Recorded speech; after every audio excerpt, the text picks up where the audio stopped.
Hi friends, मैं आकांक्षा शर्मा जी के वित्त आकांक्षा में आपका स्वागत करती हूँ। फ्रेंड्स, महिला सुपरवाइज़र के लिए आज हम बाल विकास के क्वेश्चन पढ़ने वाले हैं। मैंने आपको जैसा कि बताया था अपन 751 MCQ करेंगे। ये जो बाल विकास वाला जो पोर्शन है जिसमें अधिगम हुआ, बाल विकास सिद्धांत हुए, ये सब कवर रहेगा। बाकी के 4th यूनिट के पार्ट है जैसे गर्भावस्था वगैरह हो गई, ये सारा तो आपको अलग करना है। केवल ये वाला जो पार्ट, क्योंकि ये बहुत ज़्यादा लेंथी है, आप लोगों को वो वाला पार्ट नहीं करना है जो वर्ग 3 वाले करते हैं। वर्ग 3 में पता चला थॉर्नडाइक को इतना विस्तार से पढ़ लिया है, पियाजे को बहुत पढ़ लिया, पियाजे को पूरा शोध कर लिया पियाजे पे, तो ऐसा नहीं करना है। बेसिक क्वेश्चन आपको बाल विकास के करने हैं। तो उसी मैंने 51 क्वेश्चन करवा दिए थे, उसके आगे के हम आज स्टार्ट करने वाले हैं। तो चलिए स्टार्ट करते हैं। आज का पहला क्वेश्चन है, जो थॉर्नडाइक थे उसने अपना प्रयोग किस पे किया था? चिंपांजी पे किया, कुत्ता पे किया, बिल्ली पे किया या चींटी पे किया? तो थॉर्नडाइक ने जो अपने प्रयोग किए थे वो बिल्ली पे किए थे। इन्होंने भूखी बिल्ली पर अपने प्रयोग किए थे। किस पे किए थे? भूखी बिल्ली पर अपने प्रयोग किए थे।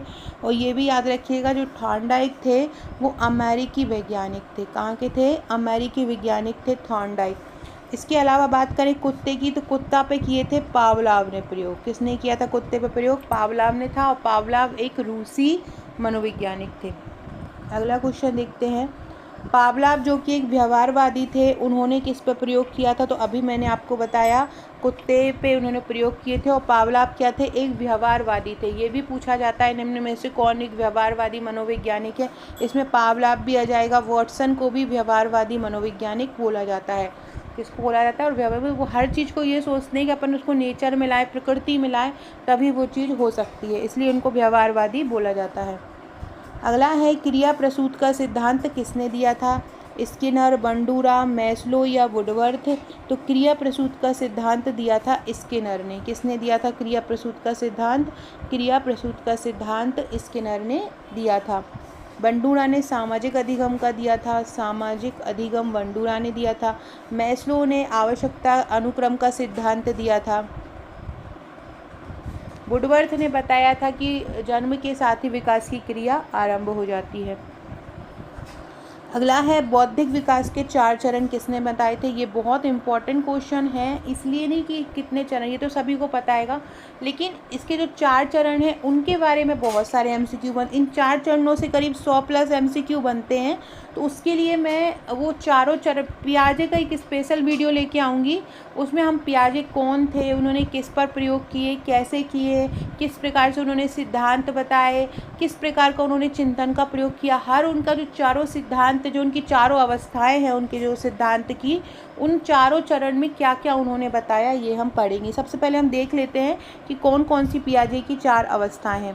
देखो, जीन पियाजे ने सबसे पहले एक दी थी संवेदिक पेशी अवस्था, जिसको सेंसरी मोटर अवस्था बोलते हैं। मतलब संवेदनाओं की अवस्था होती है, जो 0 से 2 वर्ष तक की अवस्था होती है। बच्चा कुछ कह नहीं पाता, बस संवेदनाओं को देख पाता है और समझ पाता है। कोई हंस रहा है तो हंसेगा, कोई रो रहा है तो रोएगा, उसकी कोई चीज़ अपन ले लेंगे तो रोने लगेगा, उसकी कोई चीज़ उसको मनपसंद दे देंगे तो हंसने लगेगा। बाहर ले जाएंगे तो बाहर ले जाओ उसको घुमाने के लिए, दादा दादी बाहर ले जाएंगे, पापा बाहर ले जाएंगे तो वो हंसने लगेगा, नहीं तो वो उसको जैसे ही कोई बाहर जाएगा तो वो रोने लगेगा। अदरवाइज़ वो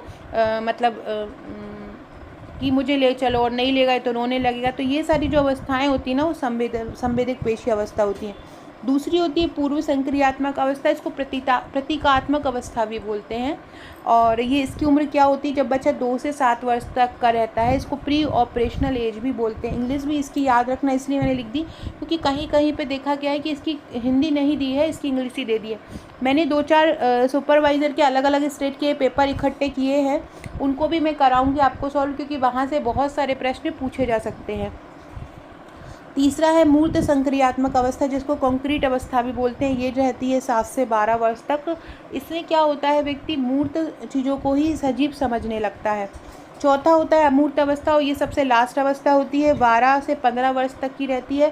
पियाजे ये कहते हैं कि 15 वर्ष तक बच्चे का जो संज्ञानात्मक विकास है वो पूरी तरह पूर्ण हो जाता है। कब तक हो जाता है? 15 वर्ष तक पियाजे का संज्ञानात्मक विकास क्या हो जाता है? पूर्ण हो जाता है। तो उनकी अंतिम अवस्था 12 से 15 वर्ष तक की रहती है। तो ये 4 अवस्थाएं आपको अच्छे से इनको कर लेना है। अगला क्वेश्चन है, बुद्धि की सबसे पहले परिभाषा किसने दी थी? देखो, बुद्धि की सबसे पहले परिभाषा दी थी बिने ने। किसने दी थी बुद्धि की परिभाषा? सबसे पहले विनय ने दी थी और इन्होंने ही सबसे पहले बुद्धि का परीक्षण किया था। लेकिन बुद्धि लब्धि जो IQ होती है उसको किसने बताया था? तो उसको बताया था टर्मन ने। बुद्धि लब्धि को किसने बताया था? बुद्धि लब्धि को सबसे पहले टर्मन ने बताया था। और बुद्धि की सबसे पहले परिभाषा किसने दी थी? बुद्धि की सबसे पहले परिभाषा दी थी विनय ने। याद रखना, बुद्धि की सबसे पहले परिभाषा किसने दी थी? विनय ने दी थी। और बुद्धि परीक्षण सबसे पहले किसने बताया था? बुद्धि लब्धि कब सबसे पहले किसने बताया था? बुद्धि लब्धि बताया था सबसे पहले टर्मन ने। अगला है व्यक्तित्व के मानवतावादी सिद्धांत के पक्षधर कौन थे? देखो, माँ से मानवता और माँ से मैस्लो। तो व्यक्ति के मानवतावादी सिद्धांत के पक्षधर थे मैस्लो। इन्होंने आवश्यकता अनुक्रम का सिद्धांत दिया था। कौन सा दिया था? आवश्यकता अनुक्रम का सिद्धांत दिया था। और इन्होंने बताया था कि मानव की जो सबसे बुनियादी आवश्यकता होती है वो शारीरिक आवश्यकता होती है। मानव की जो सबसे बुनियादी आवश्यकता होती है वो कौन सी होती है? शारीरिक। और सबसे उच्च अवस्था कैसी होती है? आत्मसात कर लेना। मतलब अब व्यक्ति सब कुछ से ऊपर उठ गया है, उसने अब पैसा भी पा लिया है, उसने सबसे अच्छे मधुर संबंध भी बना लिए हैं, आसपास उसके उसका बहुत अच्छा मतलब प्रेस्टीज है, उसकी बहुत अच्छी प्रतिष्ठा भी है, और वो सब कुछ समझ गया है, जीवन को समझ गया है, मोह माया को समझ गया। अब बस वो मोक्ष प्राप्ति के मार्ग पर है, उसको ही आत्मसात कहते हैं। और इस अवस्था तक तो शायद ही कोई पहुंच पाए, ये ऐसा बोला जाता है, क्योंकि व्यक्ति माया में ही पड़ा रहता है, या उसको ये सर्वोच्च स्थान वो कभी पा ही नहीं पाता है, ये स्थिति बनती है। सब वो शारीरिक अवस्था पूरी करता है, फिर भूख की आवश्यकता पूरी करता है, फिर अपनी स्वास्थ्य संबंधी ज़रूरतें पूरी करता है, फिर वो क्या करता है? लोगों से संबंध बनाता है, बढ़िया फेसबुक पे, इंस्टाग्राम पे अपने दोस्तों को जोड़ता है, फिर पोस्ट डालता है, फिर उसकी पोस्ट पर लोग लाइक करते हैं। उसकी आज की स्थिति बता रही हूँ मैं। मैस्लो ने बताया था उस समय की आवश्यकता। उस समय के लिए क्या था कि समाज है, समाज में लोग रहते हैं, आसपास के लोगों से बढ़िया मिलना जुलना है, लोग घर पे आते हैं, दिन भर ऑफिस से व्यक्ति आता है तो अपने आस पड़ोस में 4 बातें करता है, 4 लोग, औरतें कभी अकेली नहीं होती, उनके पास 4 औरतें बात करने की होती है। तो ना एक औरत अकेली है ना 4, क्योंकि सबके पास मोबाइल है बात करने के लिए, और मोबाइल भी पूरे टाइम टॉक टाइम फ्री रहता है ना। तो आज का तो बात है ही नहीं है, ये बात चल रही है पुरानी, जब भी लोग सब मिलजुल के रहते थे। ऐसा लगता था कि समाज का हर व्यक्ति चाहता है कि मैंने पैसा कमा लिया है, अब सब लोग मेरी इज्जत करें, सब लोग मुझसे प्यार से बोले, सब लोग मेरी प्रशंसा करें, एक समाज में मेरा एक उच्च व्यक्तित्व हो, मुझे लोग जाने, है ना। तो ये जो सब बात बोली थी, ये किसने बोली थी? मैस्लो ने बोली थी। और सबसे ऊपर की जो आवश्यकता थी वो आत्मसात थी, और सबसे नीचे की जो ज़रूरत थी वो थी शारीरिक आवश्यकता। मतलब सबसे पहले शरीर की आवश्यकता होती है, जैसे ही ये आवश्यकताएं पूर्ण होती जाती हैं आत्मसात तक। टोटल मैस्लो ने 5 आवश्यकताओं का वर्णन किया है, ये भी पूछा जाता है। अगला है मूल प्रवृत्ति का सिद्धांत किसने दिया था? तो मूल प्रवृत्ति का सिद्धांत दिया था मैकडूगल ने। मूल प्रवृत्ति का सिद्धांत किसने दिया था? मैकडूगल ने। इनको संवेग भी बोला जाता है। संवेग तो व्यक्ति के अंदर से निकलते हैं, जैसे कि उत्साह हुआ, हंसना हुआ, रोना हुआ, है ना। तो ये सारे जो होते, घृणा हुआ, डर हुआ, ये संवेग होते हैं। और मैकडूगल ने टोटल 14 संवेगों का वर्णन किया है, और ये एक अभिप्रेरणा का सिद्धांत है। किसका सिद्धांत है? अभिप्रेरणा का। मूल प्रवृत्ति किस में आती है? अभिप्रेरणा में आती है। ये वाला जो सिद्धांत है ना, आपका प्रबंधन में भी आ सकता है। प्रबंधन में अभिप्रेरणा को आपको पढ़ना है। प्रबंधन के भी आपको कुछ टॉपिक पढ़ना है, ऐसा आपको सब कुछ नहीं पढ़ना है। प्रबंधन में कुछ टॉपिक आपको पढ़ना है। नहीं पता चला पटवारी का प्रबंधन रटे जा रहे हैं, पता चला पटवारी की बुक ही रट डाली। प्रबंधन में यहाँ कुछ सिलेक्टेड टॉपिक आने हैं, वही पढ़ना है, जैसे कि अभिप्रेरणा हुआ, संचार हुआ, सामुदायिक गतिशीलता हुआ, नेतृत्व हुआ, ये सारे टॉपिक, और विकास हुआ। ये इनसे प्रश्न बनेंगे सुपरवाइज़र में। तो मूल प्रवृत्ति का सिद्धांत किसने दिया? मैकडूगल ने दिया। ये किसका सिद्धांत है? ये अभिप्रेरणा के सिद्धांत है। इन्होंने ये बताया कि यदि किसी प्राणी को आप उत्तेजित करोगे तो वो कोई ना कोई प्रतिक्रिया तो देगा। अगर वो सजीव अवस्था में है तो वो कोई ना कोई प्रतिक्रिया तो देगा। यदि आप उसको मतलब बोलते हैं ना, पिंग करोगे उसको, यदि आप उसको किसी भी प्राणी को उत्तेजित करोगे तो वो कोई ना, चाहे वो अच्छी प्रतिक्रिया दे चाहे वो बुरी प्रतिक्रिया दे, प्रतिक्रिया वो जरूर देगा, और यह प्रतिक्रिया उसकी जन्मजात होती है ना। ये किसने बताया था? ये मैकडूगल ने बताया था। मैकडूगल ने कुल कितने संवेगों का वर्णन किया है? 14 संवेगों का मैकडूगल ने वर्णन किया है। अगला है सूझ द्वारा अधिगम सिद्धांत किसने दिया, जिसने चिंपांजी पर प्रयोग किए, तो ये दिया है कोहलर ने। किसने दिया है? कोहलर ने। कोहलर ने दिया है सूझ द्वारा अधिगम का सिद्धांत। ये कोहलर जो थे गेस्टाल्ट संप्रदाय के माने जाते हैं, और इनके अनुसार क्या होता है कि जो सूझ होती है, जो समझ होती है, वो अचानक से नहीं आती। तो आप सोचो कि 1 साल का बच्चा बहुत ज़्यादा समझदार हो जाए, तो ऐसा नहीं होगा। 1 साल से के बच्चे से 2 साल का बच्चा ज़्यादा समझदार होगा, 2 साल से ज़्यादा 3 साल का होगा, 3 से ज़्यादा 4 का होगा, 4 से ज़्यादा 5 का होगा, है ना। जितना बुजुर्ग व्यक्ति होगा उतना ज़्यादा वो अनुभवी होगा, और उसमें उतनी ज़्यादा समझ आएगी, क्योंकि वो अपनी गलतियों से सीखता है। उसको पता है कि मैंने अपने 40 साल में ये गलती करी थी, अब मुझे अपने 50वें साल में ये गलती नहीं करना है। या कोई 30 का है तो उसने सोचा है मैंने 20वें साल में ये गलती करी थी, अब मुझे 30 में नहीं करना है ना। तो सूझ द्वारा कोहलर, जैसे कि जो थॉर्नडाइक का एक नियम था प्रयत्न और त्रुटि का सिद्धांत, तो थॉर्नडाइक ने क्या बोला है कि गलती करके व्यक्ति सीखता है। जितनी ज़्यादा आप गलती करेंगे, जितना ज़्यादा आप प्रयत्न करेंगे, जितना ज़्यादा आप प्रयत्न करेंगे ना, उतना ज़्यादा आपसे त्रुटि होगी और उतना ही ज़्यादा आप सीखेंगे। तो अगर आपने प्रयत्न ही नहीं किया तो आपसे त्रुटि ही नहीं हुई और आपने कुछ सीखा ही नहीं। तो ये बोलते हैं थॉर्नडाइक। और कोहलर क्या बोलते हैं कि ये सूझ जो होती है ना, वो अनुभव से आती है। तो सूझ द्वारा अधिगम को इंग्लिश में बोलते हैं लर्निंग। सूझ द्वारा मतलब अनुभव से सीखना। तो ये सिद्धांत किसने दिया था? कोहलर ने। और थॉर्नडाइक ने क्या दिया था? प्रयास और त्रुटि का सिद्धांत। जितना आप प्रयत्न करोगे उतना ज़्यादा आपसे त्रुटि होंगी। अब ये तो है नहीं आपने 10 बार प्रयत्न की तो 10 बार ही आप सही हो, है ना, ऐसा तो नहीं होता। वो 10 क्वेश्चन में आपको दूँ और 10 क्वेश्चन में से वो पहली बार में आपके 3 सही निकले हैं, दूसरी बार में आपके 4 सही निकलेंगे, तीसरी बार में हो सकता है आपके पूरे सही निकल जाए, हो सकता है 8 सही निकल, चौथी बार में सही निकले। तो जितना प्रयत्न करते हैं ना आप, उतना ही आप सीखते हैं ना। तो याद रखना, थॉर्नडाइक ने प्रयत्न और त्रुटि का दिया और कोहलर ने क्या दिया है? आप अनुभव द्वारा सीखते हो, ये कोहलर ने दिया है। और कोहलर के जो सिद्धांत है ना सूझ, उसको अंतर्दृष्टि का सिद्धांत भी बोलते हैं, अंतर्दृष्टि सिद्धांत। अगला है सीखने का क्लासिकल कंडीशनिंग सिद्धांत किसने दिया? क्लासिकल कंडीशनिंग सिद्धांत जो है वो पावलोव ने दिया। पावलोव कहाँ के वैज्ञानिक हैं? पावलोव एक रूसी वैज्ञानिक हैं और उन्होंने किस पे प्रयोग किए हैं? इन्होंने कुत्ते पर प्रयोग किए हैं। इनके शास्त्रीय कंडीशनिंग के अनुसार सीखना उस संगति के कारण आता है जो पहले से तटस्थ उत्तेजना और प्राकृतिक उत्तेजना के बीच स्थित होती है। इसका मतलब क्या है कि कोई चीज़ आप बहुत जल्दी तब सीख पाते हैं जब आपको पहले से उस चीज़ के बारे में थोड़ा बहुत तो पता हो। तटस्थ नॉलेज मतलब होता है, तटस्थ ज्ञान का मतलब होता है कि आपके पास वो चीज़ पहले से मौजूद है, अगर आप उसमें और प्रयास करेंगे तो आप बहुत अच्छे हो जाएंगे। इस कंपैरिजन उसका जिसको उस चीज़ का कुछ मालूम नहीं है। एक व्यक्ति को किसी एक चीज़ के बारे में जानकारी होगी पहले से, दूसरे व्यक्ति को दूसरे किसी के बारे में वो ज्ञाता होगा।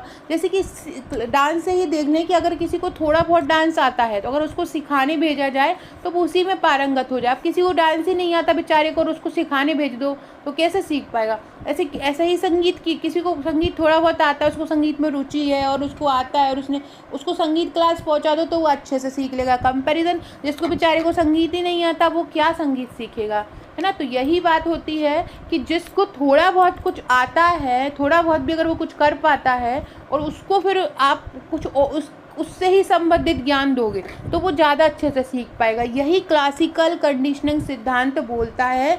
इसको ही हम बोलते हैं कि तटस्थ उत्तेजना और प्राकृतिक उत्तेजना के बीच। तटस्थ उत्तेजना मतलब प्राकृतिक। अब एक व्यक्ति गुस्से में आ रहा है और गुस्से में वो किसी व्यक्ति के ऊपर भरा हुआ है और आपने और उधर उसके ऊपर और बोल दिया तो अब वो और भड़क जाएगा, पता चला उसका मर्डर करने चला जाए, मारने चला जाए, क्योंकि वो पहले से ही उत्तेजित है। अगर वो पहले से नहीं होगा और आप उसके बारे में कुछ भी बोलते रहो, नहीं आएगी उत्तेजना। वो पहले से ही भरा हुआ और आप उसको बोल दो तो वो डबल तिबल उत्तेजित हो जाता है। ये बोलता है सीखने का क्लासिकल कंडीशनिंग सिद्धांत। ये किसने दिया है? पावलोव ने दिया है। पावलोव कौन से वैज्ञानिक थे? रूसी वैज्ञानिक थे। इन्होंने किस पे प्रयोग किया है? कुत्ते पे प्रयोग किया है। अगला है, ये मैंने आपको अभी बताया है। मैकडूगल ने कहा कि संवेग प्रकृति का हृदय है। उसने कुल कितने संवेगों का वर्णन किया है? तो मैकडूगल ने कुल 14 संवेगों का वर्णन किया है। कितने? 14 संवेगों का वर्णन मैकडूगल ने किया है। और ये भी याद रखना, किसने कहा कि संवेग प्रकृति का हृदय है। यदि व्यक्ति में संवेग ही नहीं होंगे तो वह हृदय किस काम का? बोलते हैं ना कि यार इसका दिल बहुत अच्छा है, ये तो बहुत काले दिल का है, ये बहुत साफ दिल का है। क्यों? क्योंकि वो अपनी संवेदना, जैसे जैसे अपनी संवेदनाएं व्यक्त करेगा अपने संवेगों के अनुसार, वैसे ही तो उसका दिल कहलाएगा। इसलिए बोला जाता है संवेग प्रकृति का हृदय है। किसने कहा है? मैकडूगल ने। कितने संवेग? 14 संवेग बताए। अगला क्वेश्चन है, उद्दीपन अनुक्रिया सिद्धांत किसने दिया है? उद्दीपन अनुक्रिया सिद्धांत दिया है थॉर्नडाइक ने। किसने दिया है? थॉर्नडाइक ने किया है कि अगर आपको उद्दीपित करोगे तभी आप अनुक्रिया करोगे, है ना। अगर आपको किसी चीज़ में उद्दीप्त किया जाएगा, उत्तेजित किया जाएगा, तभी आप अनुक्रिया करोगे। तो ये किसने दिया है? थॉर्नडाइक ने दिया है, याद रखिएगा। अगला है, तत्परता का नियम किसने दिया? तत्परता का जो नियम दिया है वो भी थॉर्नडाइक ने दिया है। तत्परता का नियम जो है वो अधिगम से जुड़ा है या सीखने से जुड़ा है। तत्परता मतलब अधिगम। इसमें क्या बोलता है कि जब कोई व्यक्ति किसी काम को करने के लिए पहले से तैयार होता है तो वह उस काम को बहुत आसानी से सीखता है और जल्दी सीख जाता है। तत्परता का मतलब लगा ही है। अब आंगनवाड़ी सुपरवाइज़र की तैयारी कोई 6-8 महीने से लगातार कर ही रहा है तो उसको कितना ज़्यादा सीखने मिलेगा। अब उसी क्रम में अब भले ही वो 15-20 दिन उसमें गैप हो गया हो, डांडिया खेलने चली गई हो लड़कियां, अब फिर से अगर वो आ जाए, अगर पढ़ने आ जाए कि अब मैं पेपर आने वाला है, अब मैं मेहनत करूँगा, तो वो सीख पाएगा क्योंकि वो सीख रहा है, लगातार तत्पर है। तो तत्परता का नियम यही कहता है। किसने दिया है? थॉर्नडाइक। थॉर्नडाइक के नियम की बात करें तो इन्होंने 3 मुख्य नियम दिए हैं, 3 मुख्य नियम दिए हैं और 5 इन्होंने गौण नियम दिए हैं। इसकी तत्परता का नियम जो है इसी 3 मुख्य नियम में ही आता है। अगला है, थॉर्नडाइक कहाँ के वैज्ञानिक थे? तो थॉर्नडाइक अमेरिका के वैज्ञानिक थे। कहाँ के थे? अमेरिका के वैज्ञानिक थे। अगला है, व्यक्ति को मापने की 16 पीएफ प्रश्नावली किसने दी? फ्रायड, फॉर्मल या कैटल? देखो, व्यक्ति को मापने की 16 पीएफ प्रणाली दी है कैटल ने। किसने दी है? ये जो 16 पीएफ प्रणाली है ना, ये उसके व्यक्तित्व के कारक हैं। कैटल ने बताया कि 16 ऐसे कारक होते हैं व्यक्तित्व के जिनसे व्यक्ति के पूरे व्यक्तित्व को पहचाना जा सकता है। इसमें क्या होता है कि यह परीक्षण 2 स्तरों पे होता है। एक तो होता है इसमें प्राथमिक परीक्षण और एक होता है इसमें द्वितीयक परीक्षण। इस परीक्षण को कैटल ने 1949 में बनाया। कब बनाया? कैटल ने 1949 में बनाया। 16 पीएफ प्रश्नावली के जरिए व्यक्तित्व के बारे में कई बातें पता चलती हैं। करीब टेस्ट होता है और उस टेस्ट के आधार पर प्रश्न दिए जाते हैं और फिर उस बच्चे को उसको सॉल्व करना होता है जिससे उसका व्यक्तित्व पता किया जाता है। तो आपको इतना ही याद रखना है, व्यक्ति को मापने की 16 पीएफ प्रश्नावली किसने दी है? कैटल ने दी है। अगला है, समूह कारक सिद्धांत किसने दिया? समूह कारक सिद्धांत दिया है थर्स्टन ने। किसने दिया है? थर्स्टन ने। कल मैंने इसको अपने ग्रुप में ट्रिक द्वारा याद करवाया था कि समूह में जब कोई आता है, एक व्यक्ति आ गया और एक व्यक्ति लड़ रहा है, हाँ तो बढ़िया, तू आ जा मैं भी तुझे देख लेता हूँ, तू भी आ जा मैं भी तुझे देख लूँ। वहीं अगर एक व्यक्ति खड़ा हो और सामने से बहुत सारे समूह में आ जाए तो एक व्यक्ति क्या होगा? थर थर कँपने लगेगा, है ना। तो थर थर कँपने लगेगा से याद रखो थर्स्टन से याद रखो थर थर कँपने लगेगा। तो समूह कारक सिद्धांत किसने दिया है? थर्स्टन ने दिया है। ये बुद्धि का समूह कारक है और ये थर्स्टन अमेरिकी वैज्ञानिक है। थॉर्नडाइक भी अमेरिकी वैज्ञानिक हैं और थर्स्टन भी अमेरिकी वैज्ञानिक हैं। ये समूह कारक सिद्धांत इन्होंने दिया था 1937 में और इस समूह कारक सिद्धांत को प्राथमिक मानसिक क्षमता सिद्धांत भी कहते हैं। क्या बोलते हैं? प्राथमिक मानसिक क्षमता सिद्धांत भी समूह कारक सिद्धांत को बोला जाता है। क्या बोला जाता है? प्राथमिक मानसिक क्षमता सिद्धांत बोला जाता है। इसके अलावा ये तो हो गया समूह कारक। एक कारक सिद्धांत किसने दिया? ये भी पूछ सकते हैं। तो एक कारक सिद्धांत दिया था विने ने। एक कारक किसने दिया? विने ने। और द्विकारक किसने दिया? स्पीयरमैन ने। द्विकारक किसने दिया है? स्पीयरमैन ने द्विकारक दिया है। एक कारक विने ने दिया है। समूह कारक थर्स्टन ने दिया है। फ्रेंड्स, सारे लोग लाइक ज़रूर कीजिएगा वीडियो को और कमेंट भी कीजिएगा। अगर वीडियो अच्छा लगता है तो सारे लोग लाइक और कमेंट ज़रूर किया कीजिए वीडियोस को। इसके अलावा अगर मैंने एक इंस्टाग्राम का एक चैनल बनाया है बिल्कुल निःशुल्क है, वहाँ आंगनवाड़ी के जितने चार्ट हैं वहाँ निःशुल्क डाल रही हूँ। इसके अलावा बहुत सारे एडवांस लेवल के क्वेश्चन भी वहाँ पे डाल रही हूँ रील्स के रूप में। आपको कमेंट में मैं आंसर लिख देती हूँ, हालांकि फिर भी आप सोच के आपको कमेंट आंसर में देना है। बहुत अच्छे अच्छे क्वेश्चन है, आपके बहुत सारे प्रश्नों की उसके इंस्टाग्राम के द्वारा तैयारी हो जाएगी, तो आप उसको फॉलो कर लीजिएगा। आकांक्षा 1957 के नाम से मेरी इंस्टाग्राम आईडी है। किस नाम से है? आकांक्षा 1957। कमेंट बॉक्स में भी मैं इसकी लिंक डाल दूँगी, ज्वाइन कर लीजिएगा। साथ में आप मेरे टेलीग्राम ग्रुप को भी ज्वाइन कर सकते हो, उसकी लिंक भी आपको डिस्क्रिप्शन बॉक्स में मिल जाएगी। आप मेरे व्हाट्सएप ग्रुप को भी ज्वाइन कर सकते हो। इसके अलावा आप मुझे व्हाट्सएप कर सकते हो अगर आप हमारे नोट्स लेना चाहते हो या आप हमारे ऑनलाइन ग्रुप से जुड़ना चाहते हो। 6260190944 ये मेरा नंबर है। एक बहुकारक, देखो ये समूह कारक सिद्धांत था, एक बहुकारक सिद्धांत भी पूछा जाता है कि बहुकारक सिद्धांत किसने दिया है? बहुकारक थॉर्नडाइक ने दिया। अंतर याद रखना, समूह कारक थर्स्टन ने दिया है और बहुकारक थॉर्नडाइक ने दिया है, ये अंतर याद रखिएगा। अगला है प्रबलन सिद्धांत किसने दिया है? प्रबलन सिद्धांत किसने दिया है? फ्रॉवेल ने तो नहीं दिया है, फ्रॉवेल ने तो वो पद्धति दी थी किंडरगार्टन पद्धति, इसको बालवाड़ी भी बोलते हैं। हरमन ने भी नहीं दिया है। C.J. हल प्रबलन सिद्धांत किसने दिया है? C.J. हल ने दिया है और ये प्रबलन सिद्धांत 1915 में आया। प्रबलन सिद्धांत कब आया? 1915 में लाया। इस प्रबलन सिद्धांत को गणितीय सिद्धांत भी बोलते हैं। ये भी पूछ सकते हैं कि किस सिद्धांत को गणितीय सिद्धांत बोला जाता है, तो जो प्रबलन का सिद्धांत है उसी को ही गणितीय सिद्धांत बोलते हैं। किसको बोलते हैं? प्रबलन के सिद्धांत को गणितीय सिद्धांत बोलते हैं। एक स्किनर ने भी एक सिद्धांत दिया था जिसको पुनर्वलन सिद्धांत बोलते हैं। प्रबलन अलग है, पुनर्वलन अलग है। प्रबलन दिया था हल ने और पुनर्वलन दिया था स्किनर ने। पुनर्वलन किसने दिया था? स्किनर ने दिया था। और पुनर्वलन वाले सिद्धांत को क्रिया प्रसूत का सिद्धांत भी बोलते हैं, इसको सक्रिय अनुकूलन सिद्धांत भी बोलते हैं। फैक्ट याद रखना, पुनर्वलन सिद्धांत को क्रिया प्रसूत का सिद्धांत और सक्रिय अनुकूलन का सिद्धांत बोलते हैं। पुनर्वलन के सिद्धांत को क्या बोलते हैं? एक तो बोलते हैं क्रिया प्रसूत का सिद्धांत और एक बोलते हैं सक्रिय अनुकूलन सिद्धांत के नाम से भी जानते हैं। अगला है फ्रायड के अनुसार, फ्रायड जो एक मनोवैज्ञानिक थे और इन्होंने व्यक्तित्व के कितने पहलू बताए हैं? 4, 3, 2, 1। फ्रायड जो थे, सिगमंड फ्रायड जिनको बोला जाता है, इन्होंने व्यक्तित्व के 3 पहलू बताए थे। इन्होंने व्यक्तित्व के क्या थे? 3 पहलू बताए थे।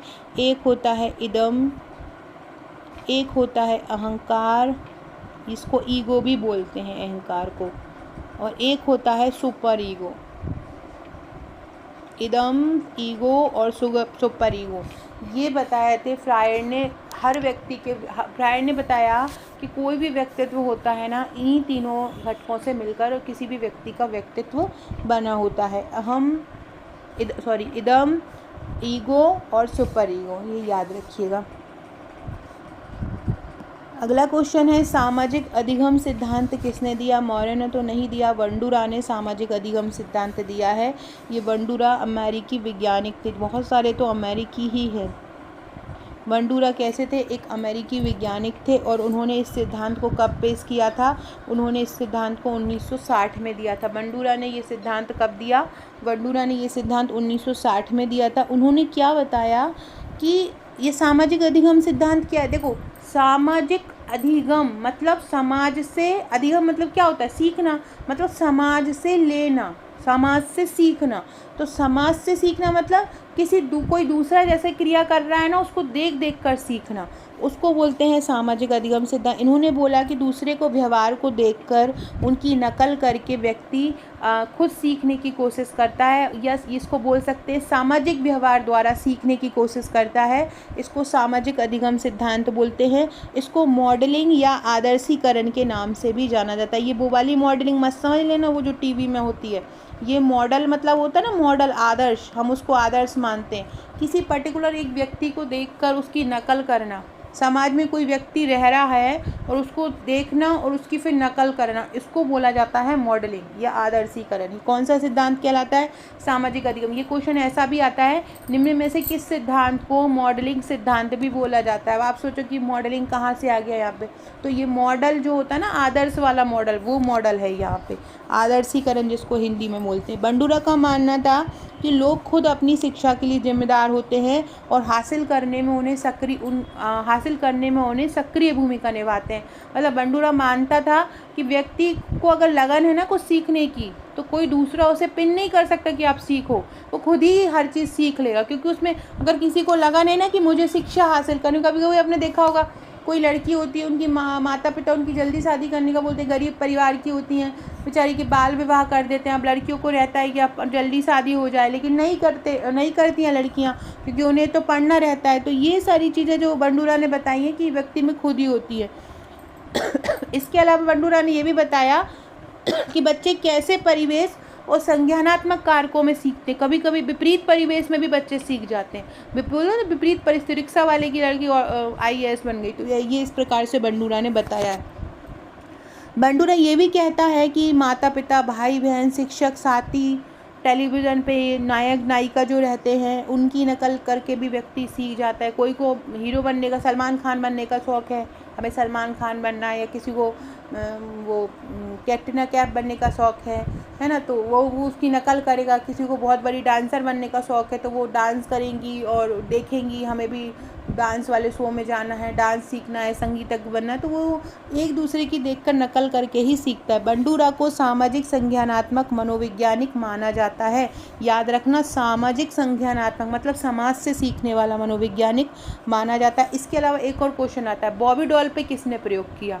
बॉबी डॉल पे भी बंडूराव ने ही प्रयोग किया। बॉबी डॉल पे किसने प्रयोग किया? बॉबी डॉल को एक बॉबी डॉल पे बहुत आक्रामक प्रयोग किया गया था, जिससे बच्चा सीखा था कि यार बच्चे में उत्तेजना आ गई थी कि बॉबी डॉल को क्यों मार रहे हो, है ना। तो ऐसे बॉबी डॉल पे प्रयोग भी किसने किया था? बंडूराव ने किया था। अगला है अंतर्दृष्टि सिद्धांत किसने दिया? अभी मैंने बताया था कि अंतर्दृष्टि सिद्धांत कोहलर ने दिया है। जो सूझ सिद्धांत जो होता है, व्यक्ति अपने अनुभव से जो सीखता है उसी को अंतर्दृष्टि सिद्धांत कहते हैं। इसके अनुसार किसी समस्या को गहराई से समझने और देखने की क्षमता को अंतर्दृष्टि कहते हैं। क्या है? कोई समस्या है और उसको गहराई से समझना है, किसी को बहुत अच्छे से समझ लिया, देख लिया, उसी को बोलते हैं यार उसमें तो अंतर्दृष्टि है, दूर की बात देख लेता है, बहुत समझदार व्यक्ति है, दूर तक की सोच के चलता है, उसको बोलते हैं अपन अंतर्दृष्टि सिद्धांत। इस सिद्धांत के मुताबिक जब कोई व्यक्ति किसी समस्या से जूझ रहा होता है ना, तो अचानक से अंतर्दृष्टि की झलक से समाधान मिल जाता है। कोई व्यक्ति बहुत ज़्यादा परेशान है, क्या करे, कुछ हो भी नहीं रहा है, तो उससे अंदर से एकदम से कुछ अंदर से मोटिवेशन मिलता है कि यार अपन को तुम ये करो, तुम इसमें तुम्हें फ़ायदा होगा, है ना, तुम्हें ये करना चाहिए, या आगे जाके तुम्हारे साथ अच्छा कुछ भी उसको मिल सकता है, जिससे वो खुद ही से ही प्रेरणा ले लेता है। कोई दूसरा उसे प्रेरणा नहीं देता, वो खुद ही से ही सीख जाता है, खुद ही से ही उसे अंतर्दृष्टि मतलब अंदर से आने वाली दृष्टि बोलते हैं कि जैसे कि कोई बहुत बड़ा बिजनेसमैन है और उसकी बहुत दूरदर्शी था, वो बहुत दूर के लेके सोच के चलता था, इसलिए इतना बड़ा बिजनेस, क्योंकि वो अंदर से सोचता था पहले, वो उसकी अंतर्दृष्टि सही थी, तभी उसकी वो दूरदृष्टि सही होगी। यहाँ वो निकट दृष्टि दूरदृष्टि दोष वाला दोष नहीं आ रहा है ना, वो अंदर की सोच वाला समझदारी वाली शक्ति आ रही है, जो अंधे व्यक्ति में भी हो सकती है। अगला है प्रभावी नियम किसने दिया? फ्रोवेल ने, थॉर्नडाइक ने, स्पीयरमैन ने या पियाजे ने? तो जो प्रभाविता का नियम था वो दिया था थॉर्नडाइक ने। प्रभावी का नियम किसने दिया था? थॉर्नडाइक ने दिया था। इन्होंने बताया था कि हो सकता है कि कोई व्यक्ति एक स्थिति में सकारात्मक परिणाम दे तो दूसरी स्थिति में नकारात्मक परिणाम दे। जरूरी नहीं है कि एक व्यक्ति हर स्थिति में प्रभावी रहे, हर स्थिति में ही सही रहे, ऐसा नहीं हो सकता। कोई व्यक्ति किसी परिस्थिति में सकारात्मक हो सकता है और किसी परिस्थिति में नकारात्मक भी हो सकता है। तो ये प्रभाविता का नियम बोलता है। यह एक व्यवहारिक कंडीशनिंग से जुड़ा भी एक सिद्धांत कहते हैं इसको। तो इसका आंसर क्या हो जाएगा? थॉर्नडाइक हो जाएगा। अगला है प्रश्नावली विधि किसने दी थी? कि देखो प्रश्नावली विधि कैटल ने भी दी थी और मैकडूगल ने भी दी थी, तो ये दोनों ही इसके आंसर हो जाएंगे। एक तो कैटल हो जाएगा और दूसरा कौन सा हो जाएगा? मैकडूगल। ये दोनों ही इसके उत्तर हो जाएंगे। फ्रेंड, ये हमारा सुपरवाइज़र का पूरा कॉम्बो है, आप देख सकते हैं।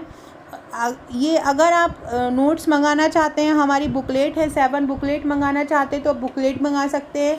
अगर आपको बुकलेट नहीं मंगाना है तो आप हमारा ऑनलाइन कॉम्बो से भी जुड़ सकते हैं। ऑनलाइन कॉम्बो में पूरी ऑनलाइन तैयारी, daily topic wise test plus daily PDF, trick द्वारा आंसर याद, ऑडियो लेक्चर प्लस हज़ारों प्रश्नों की प्रैक्टिस, 500 प्लस योजना, 1000 प्लस सीडीपी के एमसीक्यू, 11000 प्लस सुपरवाइज़र के क्वेश्चन और 1000 आईसीएमआर एमसीक्यू। ये सारा आपको हमारे ऑनलाइन कॉम्बो में मिलेगा, जो कि आपको तैयारी कराते कराते दिया जाएगा। धीरे धीरे आपको तैयारी, ऐसा नहीं एक साथ आपको हम सारी पीडीएफ दे दें, ऐसा नहीं करेंगे, नहीं आपको ही बहुत ज़्यादा प्रॉब्लम हो जाएगी क्या पढ़ें।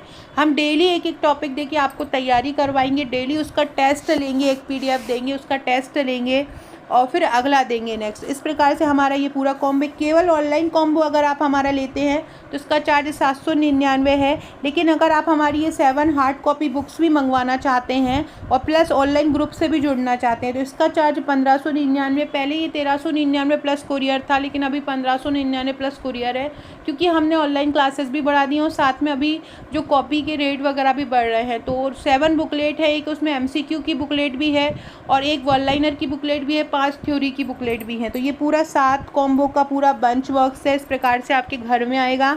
तो अगर आप ये लेना चाहते हैं, या तो आप हमारा ऑनलाइन वाला सब्सक्रिप्शन ले सकते हैं 799 में, या आप हमारा ये 1599 प्लस कोरियर में हार्ड कॉपी का पैकेज ले सकते हैं 7 बुकलेट का। ये सारा कुछ आपको मिलेगा। केवल जीके विद आकांक्षा एक ऐसा चैनल है जो आपको daily topic wise test provide कराता है। डेली रात को 10 बजे और दिन में 4 बजे आपको टेस्ट देने मिलता है। कितने भी प्रश्न का टॉपिक हो सकता है, कोई एक टॉपिक हम आपको दे देंगे। जैसे कि अभी हमारे चैनल पर 11001 प्रश्नों का जो प्रश्न बैंक है, उसके सुपर 500 जो क्वेश्चन स्टार्टिंग के, उनका टेस्ट चल रहा है। तो अगर आप भी हमारे ये टेस्ट देना चाहते हैं तो आप मुझे व्हाट्सअप कर सकते हैं, हमारे नोट्स लेना चाहते हैं, या आप हमारा ऑनलाइन ग्रुप से तैयारी करना चाहते हैं। बहुत शानदार तैयारी करवा रही हूँ मैं, कठिन से कठिन टॉपिक को ट्रिक द्वारा याद करवा रही हूँ। जैसे कि जितने भी आप सीडीपी की आज पढ़ा रही हूँ तो सीडीपी का बताऊँ, सीडीपी के जितने भी क्वेश्चन रहेंगे सारे ट्रिक द्वारा, योजनाओं की डेट याद नहीं होती, इतनी सारी ट्रिक द्वारा करा रही हूँ। इसके अलावा आईसीएमआर रिपोर्ट हुई, न्यूट्रिशन का कोई टॉपिक हुआ, प्रबंधन की परिभाषाएं हुई जो अलग अलग दी हैं, ये सारा कुछ मैं ट्रिक द्वारा करा रही हूँ। तो आप भी, ये हमारी बुकलेट है, अगर आप बुकलेट लेना चाहते हैं, ये 7 बुकलेट आप देख सकते हैं, ये 7 बुकलेट लेना चाहते हैं तो आप 7 बुकलेट ले सकते हैं। ऑनलाइन कॉम्बो लेना चाहते हैं, ऑनलाइन पूरा कॉम्बो लेना चाहते हैं तो ऑनलाइन कॉम्बो ले सकते हैं। अगला क्वेश्चन है, जो संवाद विधि है उसके जनक कौन है? संवाद विधि के जनक कौन है? प्लेटो हैं, वॉटसन हैं, अरस्तु हैं या बंडूरा हैं? कौन है सामाजिक संवाद विधि के जनक? संवाद विधि का मतलब होता है ये सामाजिक क्षेत्र है, वहाँ पे विवाद को सुलझाने और समस्याओं के समाधान के लिए, सह समाधान के लिए, जैसे कि वो नहीं होता पंचायत में 5 पंच मिलकर आपस में किसी समस्या को सुलझाते हैं, उसी को हम संवाद विधि बोलते हैं। इसके जनक कौन है संवाद विधि के? इसके जनक हैं प्लेटो। संवाद विधि के जनक कौन है? प्लेटो। एक क्वेश्चन आप लोगों के लिए दे रही हूँ, बालक के मस्तिष्क को कोरी स्लेट किसने कहा? बालक के मस्तिष्क को कोरी स्लेट किसने कहा? सारे लोग कमेंट बॉक्स में बताइएगा। बालक के मस्तिष्क को कोरी स्लेट किसने कहा? ये आप लोग मुझे कमेंट करेंगे, साथ में कमेंट के साथ साथ एक प्यारा सा लाइक भी करेंगे और इस उत्तर को कमेंट करेंगे, ठीक है। तो संवाद विधि के जनक कौन थे? संवाद विधि के जनक थे प्लेटो। अगला क्वेश्चन है, मनोसामाजिक विकास सिद्धांत किसने दिया? मनोसामाजिक विकास सिद्धांत, मनोसामाजिक विज्ञान सिद्धांत दिया था एरिक्सन ने। एक एरिक्सन का, देखो एरिक्सन को बहुत डिटेल में नहीं पढ़ना है, लेकिन एरिक्सन, जैसे कि अपन ने पियाजे की अवस्था पढ़ी है ना, ऐसे अपन एरिक्सन की अवस्था भी पढ़ लेंगे, है ना। तो एक एरिक्सन था और एक और था, कोई हमको याद नहीं आ रहा है, उसका भी अपन, उनकी भी अवस्था पढ़ लेंगे, कोहल वर्ग की, इनकी अवस्था अपन पढ़ लेंगे। और एक हरलॉक की, हाँ हरलॉक की, कोहलर की और एरिक्सन की, ये और पियाजे की मैंने पढ़ाई है तो उसको डिटेल में पढ़ना ही है। तो इनका एक अलग से सेपरेट वीडियो लेके आऊँगी अलग अलग, तो इनको भी अपन अलग से पढ़ लेंगे। मैंने बताया बहुत डिटेल में नहीं पढ़ना, बट इनके जो बेसिक क्वेश्चन है वो कर लेंगे। अगला है, नैतिक विकास का सिद्धांत किसने दिया है? कूले, विनय, गार्डनर या कोहल वर्ग? तो जो नैतिक विकास का सिद्धांत है वो गार्डनर ने दिया है, सॉरी गार्डनर ने नहीं दिया, कोहल वर्ग ने, वही मैं बोली। नैतिक विकास का सिद्धांत किसने दिया है? कोहल वर्ग ने। किसने दिया है नैतिक विकास का सिद्धांत? कोहल वर्ग ने नैतिक विकास का सिद्धांत दिया है। आपसे पूछें कि ये कोहेल वर्ग जो थे जिन्होंने नैतिक विकास सिद्धांत दिया था, ये कहाँ के थे, तो ये अमेरिकी के थे। थॉर्नडाइक भी अमेरिका के, बंडूरा भी अमेरिका के और कोहेल वर्ग भी अमेरिका के थे। इन्होंने बोला है कि बच्चों में नैतिकता नैतिक तर्क के विकास पर केंद्रित है। उन्होंने नैतिक विकास के 3 स्तर, मैंने बताया था ना, इन्होंने भी स्तर बताए। इन्होंने नैतिक विकास के कितने स्तर बताए हैं, इन्होंने नैतिक विकास के 3 स्तर बताए हैं और 3 स्तरों को उन्होंने अलग अलग 6 अवस्थाओं में बांटा है। कितने नैतिक स्तर को उन्होंने 6 अलग अलग अवस्थाओं में बांटा है। कोहल वर्ग का सिद्धांत कहता है कि ये बताते हैं कि जो जीन पियाजे के बच्चों के लिए नैतिक जो निर्णय लिए जाते हैं वो नैतिकता पर आधारित होते हैं। उन्होंने बताया कि नैतिक तर्क मुख्य रूप से निर्णय की खोज के लिए होते हैं। नैतिक आप तभी होंगे जब आपको कोई निर्णय लेना होगा, ये कोहल वर्ग बताते हैं। तो याद रखिएगा, कोहल वर्ग ने कितने नैतिक विकास के 3 स्तर दिए और उसकी 6 अवस्था दी, जिन्हें आप आसानी से पहचान सकते हैं। इन अवस्थाओं को मैं बहुत अच्छे से समझा दूंगी आपको, तो आपको समझ में आ जाएगा। उसके लिए मैं सेपरेट वीडियो लेके आऊँगी, तब आप समझ पाओगे। अभी आपको यही याद रखना है कि नैतिक विकास का जो सिद्धांत है, वो नैतिक विकास का सिद्धांत किसने दिया। जैसे कि एक क्वेश्चन मैं आपसे पूछूं कि कोहल वर्ग के नैतिक विकास सिद्धांत के किस चरण में बच्चे दूसरे के विचारों की उपेक्षा करने की बजाय अधिकार और नकारात्मक परिणामों के डर पर ध्यान केंद्रित करते हैं। मतलब ऐसा बच्चा कि सामने से कह दे कि नहीं ये तुमने गलत किया है, सोचता है परिणाम पर ध्यान देता है, यार मैंने ऐसा किया तो ये मेरे बारे में क्या सोचेगा, तो वो कौन सा होता है, तो उसको बोलते हैं सजा और आज्ञाकारिता। क्या बोलते हैं उसको? सजा और आज्ञाकारिता बोलते हैं। तो बस आप इसको मैं बहुत अच्छे से समझाऊंगी, लेकिन इस तरह आप याद रखिएगा। इसको ऐसे बोलते हैं, इन्होंने दिया था एक जो 3 स्तर दिए थे इन्होंने नैतिक विकास के। एक था पूर्व परंपरागत स्तर, है ना, जो 4 से 10 वर्ष तक का होता है। 4 से 10 वर्ष तक का पूर्व परंपरागत स्तर। एक होता है परंपरागत स्तर, परंपरागत, ये कब से होता है? ये 10 से 13 वर्ष तक का होता है।